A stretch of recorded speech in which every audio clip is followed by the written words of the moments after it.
이인엽의 미국에서 고민하는 정치와 세계. 2025 북미 관계, 리버스 키신저, 리버스 트럼프. 논란이 많았던 미국 대통령 선거에서 도널드 트럼프가 승리해서 2025년 1월 대통령에 취임할 예정이다. 이제 트럼프에 대한 호불호를 넘어 기정사실화된 트럼프 정부 2기의 한반도 정책을 예측하고 준비할 필요가 있다. 이 글에서는 트럼프 2기에 대해 한반도 정책, 김정은의 대응, 그리고 남한 정부의 입장과 전략에 대해 간단히 논의해 볼 예정이다. 트럼프 정부가 북미 관계의 돌파구를 마련하고 북핵 문제를 해결할 수 있을까?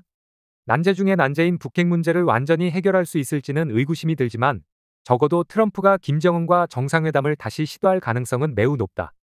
일단 트럼프 집권 1기에 투자해 놓은 것이 있어 북미 협상이 트럼프의 정치적 트레이드 마크가 되었고 선거 유세 과정에서도 이를 여러 차례 언급했기 때문이다.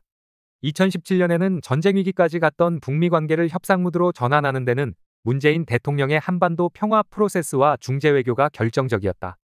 이후 트럼프 김정은 간의 개인적인 관계가 형성되었고 현재는 2017년 같은 전쟁 국면은 아니기에 남한 정부의 역할 없이도 트럼프 취임과 동시에 북한과 즉각적인 협상도 가능할 수 있다. 미국의 세계 전략 차원에서도 북미 협상 가능성이 높다는 예측이 있다. 과거 냉전 시기 미국의 닉슨 대통령과 국가안보보좌관 헨리 키신저는 세력 균형 전략에 따라 최대 위협인 소련을 고립시키기 위해 중국을 포용했다. 중국과의 관계를 개선해 미국 중심 세계 경제로 끌어들이는 한편 중소를 갈라놓았는데 이는 냉전 승리의 한 요인이 되었다. 반대로 현재 중국이 최대 위협으로 인식되면서 중국을 고립시키기 위해 미국이 러시아와 북한을 포용할 수 있다는 주장이다. 최근 이를 리버스 닉슨, 리버스 키신저 전략으로 표현하는 학자들이 있다.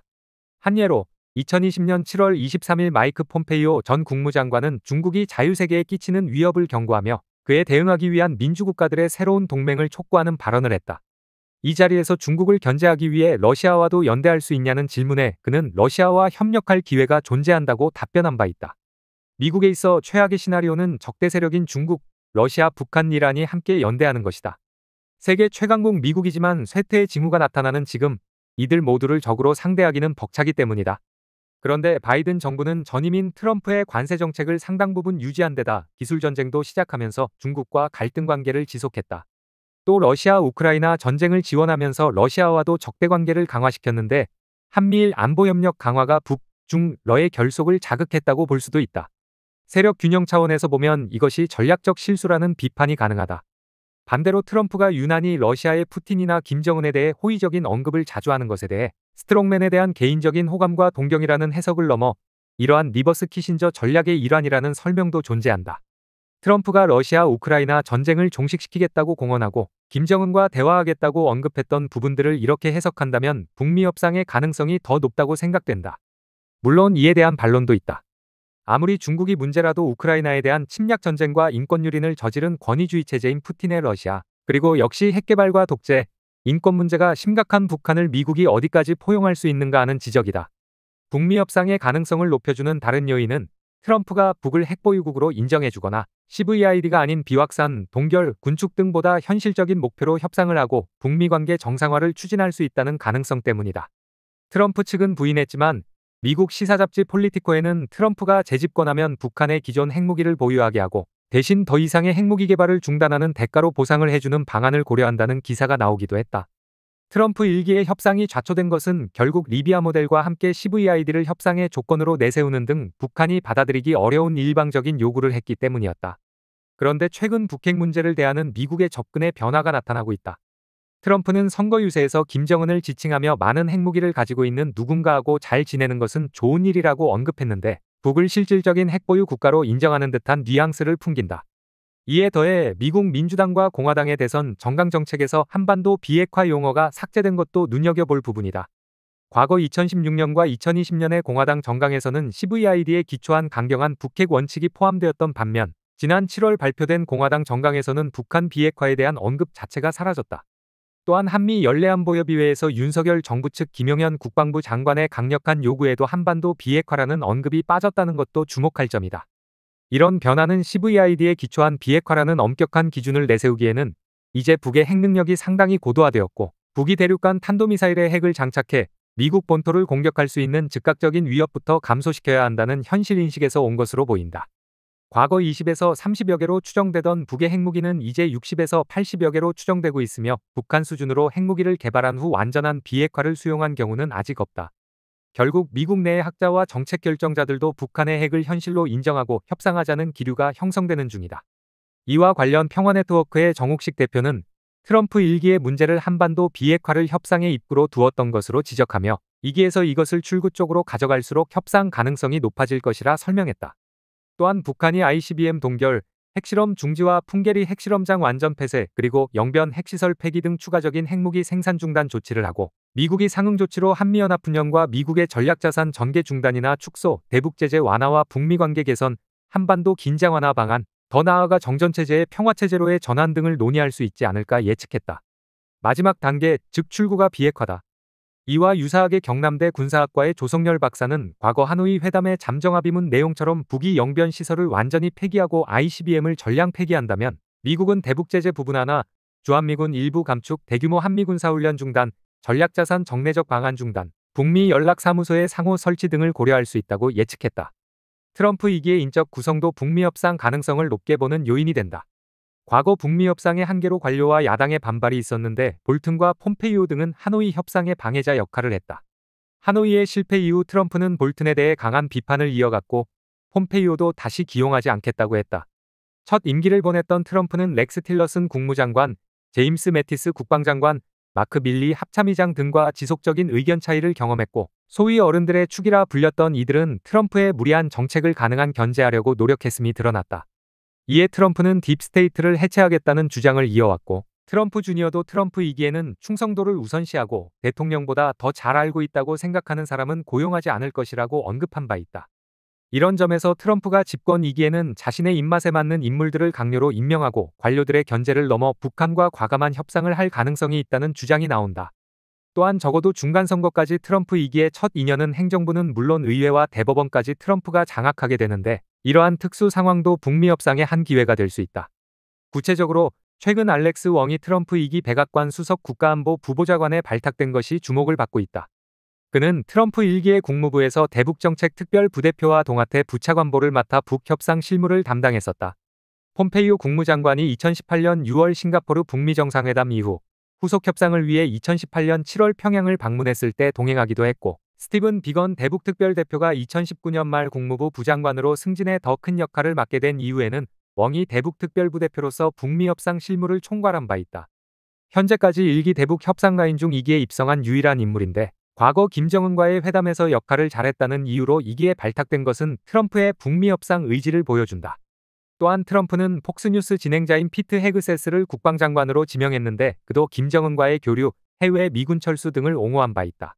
이에 더해 대선 기간 동안 트럼프의 외교 책사로 불렸던 충성파, 리처드 그리넬 전 주독일 미국 대사를 특별 임무를 위한 대통령 특사로 임명했는데 트럼프는 그가 베네수엘라와 북한 등 세계에서 가장 뜨거운 곳에서 일하게 될 것이라 밝혔다. 그리넬은 국가정보국 국장 대행 경험도 있는 정보통으로 트럼프 김정은 회담을 옹호하고 미국의 이익을 위해서라면 적성국 정상과도 대화해야 한다는 트럼프의 신념에 적극 동조해온 인물이다. 최근 인터뷰에서 트럼프는 북한의 개입 때문에 러시아 우크라이나 전쟁 끝내기가 더 복잡해졌다고 했는데 그리넬의 임명도 북미 접촉 가능성을 높이는 요인이다. 다만 국가안보보좌관에 임명된 마이클 왈츠 하원 의원과 국무장관에 임명된 마르코 루비오 상원 의원은 대중 강경파이자 대북 강경파로 알려져 있다. 이에 대해 SBS의 김수영 기자는 트럼프 1기의 볼튼과 같이 이들이 트럼프 협상에서 국합 배드캅 같은 역할 분담을 하게 되지 않을까 예측하기도 했는데 이에 대해서는 좀 더 지켜봐야 할 것 같다. 북한의 김정은은 트럼프와의 정상회담에 큰 기대를 걸었으나 2019년 하노이에서 굴욕을 당한 이후 트럼프와의 개인적인 관계와 국가 간의 관계를 구분짓기 시작했고 중재자 역할을 했던 문재인 정부를 강하게 비판해왔다. 핵과 미사일 능력을 더욱 고도화했고 핵보유국 지위를 헌법에 명문화했다. 남북관계를 적대적인 두 개의 국가로 규정하고 평화통일 목표를 헌법에서 삭제했다. 동시에 북러 관계를 군사동맹 수준으로 끌어올렸고 러시아 우크라이나 전쟁의 파병까지 해 국제사회의 행위자로서 자신의 위치와 협상력을 향상시켰다고 할 수 있다. 김정은으로서는 다소 유리한 상황이기에 트럼프에게 구미에 맞는 조건으로 협상 제의가 온다면 보다 자신감을 가지고 협상에 나올 가능성이 있다. 북한은 문재인 정부 시기 진행된 남북회담의 성과들은 삭제하고 남한을 강하게 비판해왔으나 북미 협상의 성과는 부정하지는 않았다. 바이든 정부 시기 북미 협상 제2에 침묵한 것과 대조적으로 최근 트럼프 2기의 북미 협상 가능성에 대해서 부정적으로나마 북이 언급을 하기 시작한 것은 관심이 있다는 신호로 읽힌다. 하노이라는 지정학적 한계에도 정상회담까지 할 만큼 북에 관심을 보인 것은 트럼프였고, 트럼프 집권 2기 중간선거에 공화당이 승리한다는 보장이 없기 때문에 의회 상하원과 행정부를 공화당이 장악한 초반 2년의 협상 기회를 북한이 무시하기도 쉽지는 않다. 김정은으로서는 일단 트럼프와 1대1로 만나는 것만으로도 정치적인 효과를 노릴 수 있다. 또한 냉전기에 북한은 중국과 소련 사이에서 등거리 외교를 통해 더 많은 것을 얻어냈는데, 현재 강화된 북러 관계를 유지하면서 미국과의 관계 개선을 이끌어낸다면 중국도 북을 무시할 수 없는 상황이 될 것이다. 과거 2011년 김정일 사망 후 김정은이 권력을 잡은 이후에도 북중 정상회담은 무려 7년간 한 번도 열리지 않았는데, 장성택 처형, 김정남 암살 등으로 북중 관계가 악화되었기 때문이었다. 그러나 2018년 남북관계가 급격히 개선되고 싱가포르 북미회담이 잡혀 북미관계 개선 가능성이 커지자 중국의 시진핑 주석은 곧바로 김정은을 만나 냉랭했던 북중 관계를 회복한 바 있다. 현재 러시아는 북의 핵보유국 지위를 인정한 셈인데 중국은 이를 거부하고 있고, 그것이 북중 관계를 냉랭하게 만든다는 설이 있다. 만약 트럼프가 북을 핵국가로 인정한다면 중국도 이를 무시할 수 없는 상황이 되는데, 만일 북한이 북러 동맹을 유지한 채 북미 관계, 북중 관계를 개선할 수 있다면 김정은으로서는 상당한 외교적인 성취가 된다고 판단할 수 있다. 문재인 정부가 미중 갈등이 심화된 상황에서도 국익을 최대화하고 피해를 최소화하는 조심스러운 해징 전략을 추진했다고 한다면, 윤석열 정부의 정책은 한미일 3자 협력을 강화하고 미국에 올인함으로써 중국에 대응해야 한다는 세력균형 전략에 가깝다고 하겠다. 윤 정부는 미중 갈등은 불가피하며 한국은 미국 편에 확고히 서야 한다는 진영 외교, 그리고 한국은 자유민주주의를 공유하는 미일과 연대의 권위주의 독재정부인 북중러를 견제해야 한다는 가치 외교를 신봉하는 것으로 보였다. 문제는 백악관에 다시 돌아오는 트럼프는 철저하게 미국의 국익을 중시하는 거래적인 관점을 가지고 있다는 점이다. 따라서 윤 정부는 외교 기조를 전면 수정해야 한다는 비판이 나왔다. 나아가 윤 정부가 북미 협상의 방해자로 나서지 않을까 하는 전망도 있다. 그러나 역사적으로 한국의 보수정부는 미국의 보수정부에 대해서는 강하게 반발하지 못하는 경향이 있고, 무엇보다 윤석열은 12월 3일 충격적인 불법 계엄령을 시도하고 국회에서의 탄핵으로 직무정지가 되었다. 앞으로 헌법재판소의 판결을 기다리면서 당분간은 남한 정부의 외교의 공백이 계속될 것으로 보인다. 이제 트럼프가 김정은과 직통으로 협상을 시작할 가능성이 있는 상황에서 북미 관계가 빠른 속도로 개선된다면 미국의 남한 패싱, 북한의 통미봉남 가능성도 높다. 결국 빨리 남한의 민주적인 리더십이 회복되고 남북 대화를 재개하는 것이 남한의 목소리를 내고 협상에서 소외되지 않는 길이 아닐까 한다. 미국 내에서 교민들을 중심으로 정부와 의회의 목소리를 내는 것도 중요하다. 예를 들어 미주 민주참여포럼 케이펙은 브래드 셔먼 등 미국의 지한파 의원들을 중심으로 한반도 평화 법안을 발의하는 노력을 기울여왔다. 최근 53명의 의원들에게서 지지를 확보한 것으로 알려져 있고, 여기에는 49명의 민주당 의원과 더불어 4명의 공화당 의원도 참여했다는 소식이다. 트럼프가 북미 협상을 시작한다면 공화당 의원들의 참여가 더 높아질 가능성도 있으며, 상원 의원으로 선출된 앤디 킴을 중심으로 상원에서도 이러한 시도가 가능할 수 있을 것으로 보인다. 물론 트럼프 김정은 간의 북미 정상회담이 다시 열린다고 해서 난제 중의 난제인 북미 관계 정상화, 종전선언과 평화조약, 그리고 한반도 비핵화 등의 최종적 목표에 도달하기는 쉽지 않을 것이다. 북핵 문제와 관련해서 1990년대부터 지금까지 다양한 시도가 있었는데, 북미 양자 협상을 통한 클린턴 정부의 제네바 합의, 페리 프로세스, 그리고 북미 공동 커뮤니케가 있었고, 다자 대화를 통한 부시 정부의 육자회담, 정상회담 중심 탑다운 방식의 트럼프의 싱가포르와 하노이 회담 등이 있었다.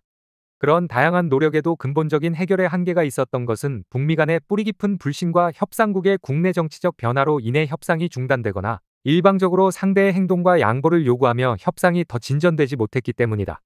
트럼프 1기의 경우에도 CVID의 한계를 뛰어넘지 못했고, 강경파가 협상을 좌초시키고, 또한 장기적인 노력으로 문제를 해결하기보다 단기적인 국내 정치적 이해관계에 끌려가는 문제도 있었다. 또한 모든 것을 거래관계와 미국의 이익으로 보며 즉흥적이고 변덕스러운 면이 있는 트럼프가 이러한 난제를 인내심과 신중하고 장기적인 노력으로 해결해낼 수 있을지 의구심도 드는 것도 사실이다. 그러나 한반도의 평화를 소망하는 이들이라면 한계 상황 속에서도 우리가 해야 할 일들을 찾아서 노력할 수밖에 없다. 한국 정부나 미국 내 한인들이 북미 협상을 촉구하고자 한다면 위에서 언급했듯 북미 관계 개선이 미국의 이익과 전략에 부합한다는 설명, 그리고 과거와 같은 CVID에 기반한 일방적인 비핵화 요구보다는 보다 현실적인 목표에서 시작해 신뢰를 구축할 수 있는 방식, 즉 상호적이고 단계적으로 관계 개선과 비핵화 과정을 이어가는 접근이 필요함을 강조할 필요가 있다고 보인다. 비핵화는 관계 정상화와 평화체제를 통한 적대관계의 종식과 맞물려서 이해해야 할 문제이기에 관계 개선을 통해 핵무기 개발의 원인을 제거하고 북한을 국제사회의 일원이 되도록 유도하고 지원해서 북이 비핵화를 추진할 수 있는 동기와 환경을 조성해 주는 것이 중요하다고 본다. 더 칼럼니스트